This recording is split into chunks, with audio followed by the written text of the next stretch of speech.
दोस्तों आज हम बात करने वाले हैं बीटेक क्या है। इसके बारे में फुल डिटेल से आज हम जानेंगे और आज हम आपको बताएंगे कि बीटेक कितने सालों का होता है, इसे करने में कितने रुपये खर्च होते हैं, यदि हम बीटेक कर लेते हैं तो इसके बाद हम क्या कुछ कर सकते हैं, क्या बन सकते हैं, और भी बहुत सारी जानकारी बीटेक से जुड़ी आज हम इस वीडियो में जानेंगे। तो दोस्तों इस वीडियो को आगे बढ़ने से पहले मैं आपसे एक रिक्वेस्ट करना चाहता हूँ कि आप हमारे इस चैनल को सब्सक्राइब ज़रूर कर लें, ताकि हमारे आने वाली जो भी वीडियो होंगी वो आपको पहले मिलेगी और आपके पास तक हमारी जानकारी पहुंचेगी। तो दोस्तों सबसे पहले हम जानते हैं कि बीटेक क्या है।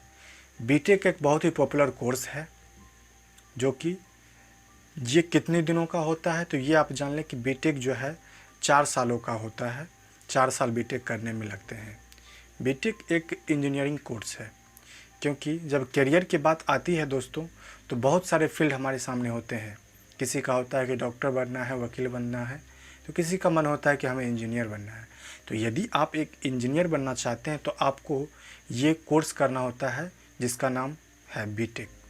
बीटेक एक इंजीनियरिंग कोर्स है। इसे करने में आपको 4 साल लगते हैं। दोस्तों अब हम बात कर लेते हैं कि यदि आप बीटेक करने जाते हैं तो कितना खर्च आता है इन 4 सालों में। दोस्तों ये हमारी इंजीनियरिंग की सीरीज़ चल रही है। आप एक बात को जान लें कि इस सीरीज़ में बीटेक से जुड़ी हुई, इंजीनियरिंग से जुड़ी हुई और भी बहुत सारी वीडियो आने वाली हैं इस चैनल पे। तो आप निरंतर हमारे साथ जुड़े रहें और देखते रहें। तो दोस्तों अब हम बात कर लेते हैं कि बीटेक करने में कितनी फ़ीस लगती है। यदि आप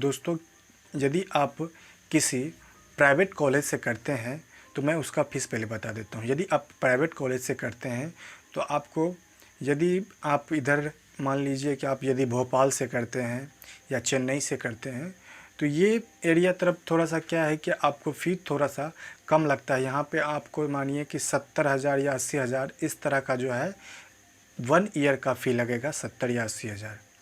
और दूसरी बात आप ये जान लें कि बीटेक का जो भी एग्ज़ाम पैटर्न क्या है कि बीटेक यदि आप करते हैं, इंजीनियरिंग यदि आप करते हैं तो इसका एग्ज़ाम पैटर्न ऐसा नहीं है कि जैसे आप 10th या 12th बोर्ड में पढ़ते थे तो 1 साल में एग्ज़ाम होता था, उस तरह का नहीं है। इसके एग्ज़ाम होते हैं सेमेस्टर वाइज, यानी 6 महीने में एक बार आपका एग्ज़ाम होगा।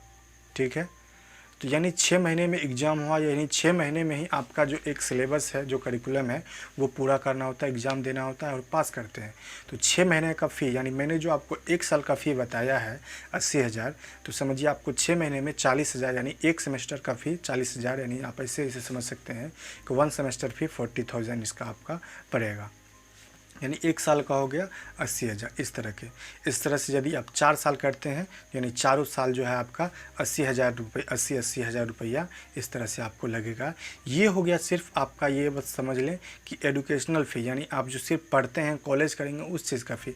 इसके अलावा यदि आप उस कॉलेज में रहेंगे, हॉस्टल लेंगे तो उसका खर्च आपको अलग से लगेगा। तो मैं आपको थोड़ा सा हॉस्टल का भी फ़ी बता दूँ। हॉस्टल का भी फ़ी कुछ इस तरह से 5 या 6,000 ऐसे बीच आपका रहेगा। कहीं कहीं पे थोड़ा सा हाई फाई और अच्छा तरह से, जैसे उसमें फैसिलिटी, जिस तरह का फैसिलिटी रहेगा उस तरह की ये फ़ी जो है कॉलेज में चार्ज किया जाता है। जिस लेवल के कॉलेज रहेंगे उस तरह के वहाँ के फ़ी भी होते हैं। तो ये सारी चीज़ें होती हैं।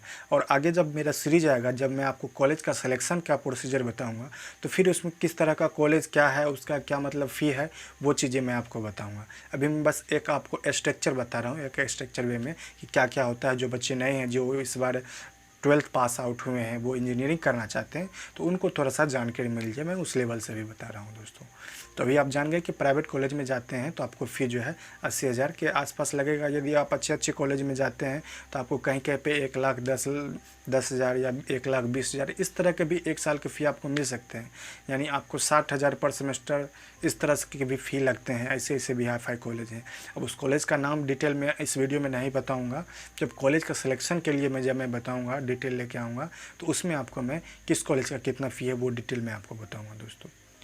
तो अब हम जान लेते हैं कि यदि आप बीटेक 4 साल कर लेते हैं तो इसके बाद आप बन जाते हैं इंजीनियर। अब इंजीनियर बन जाते हैं तो ये, अब इससे पहले मैं एक चीज़ और आपको बता दूं कि अब जान लीजिए कि बीटेक यदि आप करने जाएंगे, जब एडमिशन लेंगे तो इसके अंदर बहुत सारे विभाग होते हैं, बहुत सारे ब्रांच होते हैं, जो मतलब किस क्षेत्र में आपको जाना है, इसके अंदर भी बहुत सारे डिपार्टमेंट हैं। तो वो चीज़ आप समझ लें। यदि आप बीटेक करने जाते हैं तो इसमें जो है ब्रांच, जो पॉपुलर ब्रांच है जो आज चल रहे हैं हमारे इंडिया के अंदर, उस ब्रांच का मैं डिटेल करूँगा। यदि मैं इसे अब गिनती के लिए मैं कहना चाहूँगा तब तो बहुत सारे ब्रांच हैं, लेकिन वो हर कॉलेज में वो सारे ब्रांच की पढ़ाई हो ऐसा संभव नहीं है। मतलब सारे कॉलेज में वो ब्रांच नहीं मिलेंगे, लेकिन मैं जो अभी आपको पॉपुलर ब्रांच बताऊँगा वो सारे ब्रांच आपको जो है मतलब समझ लें कि वो सारे कॉलेज में आपको मिलेंगे। देखिए, पहला नंबर पर मैं बताऊँगा आपको कि mechanical branch, MA mechanical engineering जो है वो आप कर सकते हैं। दूसरे नंबर पे आता है CS branch, computer science branch, वो कर सकते हैं। तीसरे नंबर पे आता है ECE यानी electrical and communication engineering, ECE branch. चौथे नंबर पे आता है इलेक्ट्रिकल एंड इलेक्ट्रॉनिक्स इंजीनियरिंग यानी EEE, ये चौथे नंबर पे आता है। और पाँचवें नंबर पे आता है सिविल इंजीनियरिंग, CE, तो वो आप सिविल इंजीनियरिंग कर सकते हैं। अब मैं थोड़ा सा आपको डिटेल बताता हूँ कि थोड़ा सा इंट्रोडक्शन कि मैकेनिकल इंजीनियरिंग मतलब ये समझ लें, मैकेनिकल का मतलब हो गया कि मशीन के पार्ट पुर्जे के ऊपर रिसर्च करना, उसका इन्वेंशन करना, उसको मॉडिफाई करना या उसको बनाना, ये मैकेनिकल के अंदर आ गया। अब बात करते हैं सिविल। सिविल हो गया आपका कंस्ट्रक्शन डिपार्टमेंट, कोई मकान बन रहा है, बिल्डिंग बन रहा है, तो वो कंस्ट्रक्शन का जो भी काम है मतलब डिजाइनिंग हो गया, वो उसमें कितना मटेरियल लगेगा, बहुत सारी चीज़ें, तो वो इस तरह का हो गया सिविल। अब बात करते हैं electrical, EEE electrical and electronics. तो इलेक्ट्रिकल तो आज कौन नहीं जानता, हर एक बच्चे जानते हैं कि लाइट वाइट, ये इलेक्ट्रिकल, बिजली वगैरह, इससे जुड़ी हुई जितनी भी चीज़ें हैं वो इलेक्ट्रिकल हो गई। और मैं आपको एक चीज़ बता दूं कि मैं अभी जो भी ब्रांच आपको बता रहा हूं ये बस थोड़ा सा एक समझिए तो एक मैं झलक आपको दे रहा हूं। हो सकता है आने वाले समय में जब आपका डिमांड होगा तो मैं एक ब्रांच के ऊपर एक स्पेशल वीडियो भी बना सकता हूं, यदि आप लोग मुझे कमेंट में बताएंगे। तो यदि आप जानने के इच्छुक होंगे कि ब्रांच के बारे में डिटेल से बताइए तब मैं आपको बताऊँगा। बस थोड़ा सा मैं एक इंट्रोडक्शन अभी दे रहा हूँ। अब इसके बाद एक रह गया ECE branch, electrical and communication. Communication को आप इस तरह से समझे, इलेक्ट्रिकल, अब मानिए कि कोई फ़ोन है, ठीक, इस फ़ोन का जो है डिजाइनिंग किसी ने करता, अब इसके अंदर जो है वो जो माइक्रो ये चार्जर वगैरह हो गया, उसके अंदर जो बोर्ड हो गए, इलेक्ट्रिकल एंड कम्युनिकेशन, यानी इसके उसके ऊपर का जो काम होगा जो मतलब इलेक्ट्रिकल के अंदर महीन है। अब जैसे कोई साउंड चल रहा है, साउंड के अंदर जो है वो जितना भी उसका हो रहा है साउंड, जो फंक्शन जो उसका जो चल रहा है उसके अंदर की चीज़ें वो हो गई कम्युनिकेशन। तो वो चीज़ आप जो है वहाँ पे उसके ऊपर आप रिसर्च करेंगे, सीखेंगे, तो वो हो गई कम्युनिकेशन। अब बात करते हैं आगे CS branch, computer science branch. Computer science branch तो आपको कंप्यूटर साइंस से ही आप नाम से ही आप समझ सकते हैं कि कंप्यूटर के ऊपर, कंप्यूटर साइंस मतलब क्या, कंप्यूटर के ऊपर उसका वर्क होगा। अब उसके ऊपर वर्क क्या है कंप्यूटर साइंस का, तो इसमें कोडिंग वगैरह होता है, बहुत सारी चीज़ें होती हैं। जैसे कि आप फ़ोन आप चला रहे हैं, फ़ोन तो एक स्ट्रक्चर है, फ़ोन है जो फिजिकल है आपके हाथ में है, लेकिन उसके अंदर जो एप्लीकेशन, जो ब्राउज आप करते हैं, एप्लीकेशन जितने सारे चले, जितने फंक्शन हैं, वो सब प्रोग्रामिंग किसने बनाया, तो वो CS वालों ने बनाया।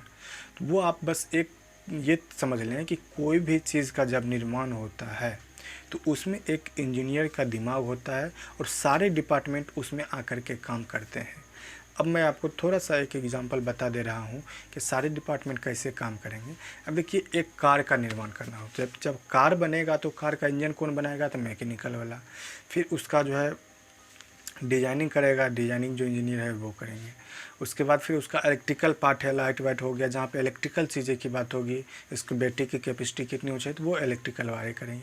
उसमें जो एक्स्ट्रा फीचर है आप देख सकते हैं, ऑटोमेटिक रिमोट कंट्रोल चाबी रहता है, आप उसे टिपते हैं, कार का गेट खुल जाता है, लग जाता है, तो वो चीज़ इसी ब्रांच वाले करेंगे।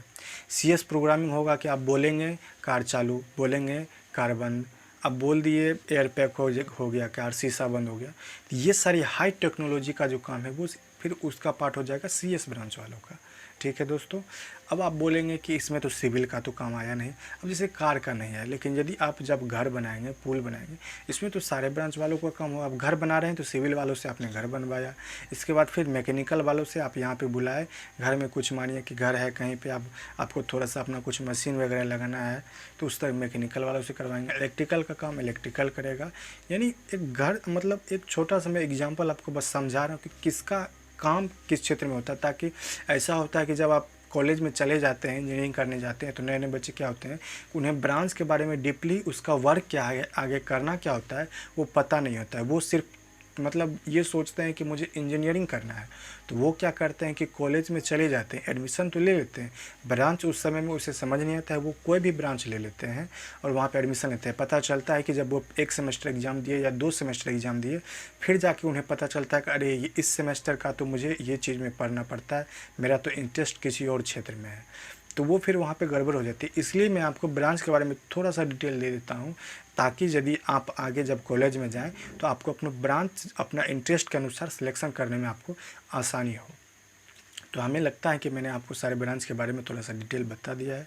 यदि आप लोग डिटेल से ब्रांच के बारे में जानना चाहते हैं तो आप मुझे कमेंट करके ज़रूर बताएं, तो फिर इसके आगे मैं एक ब्रांच के ऊपर स्पेशल वीडियो ज़रूर लेकर के। यदि मैं इसके आगे और भी कुछ बताना चाहूँ तो ये वीडियो और लंबा हो जाएगा।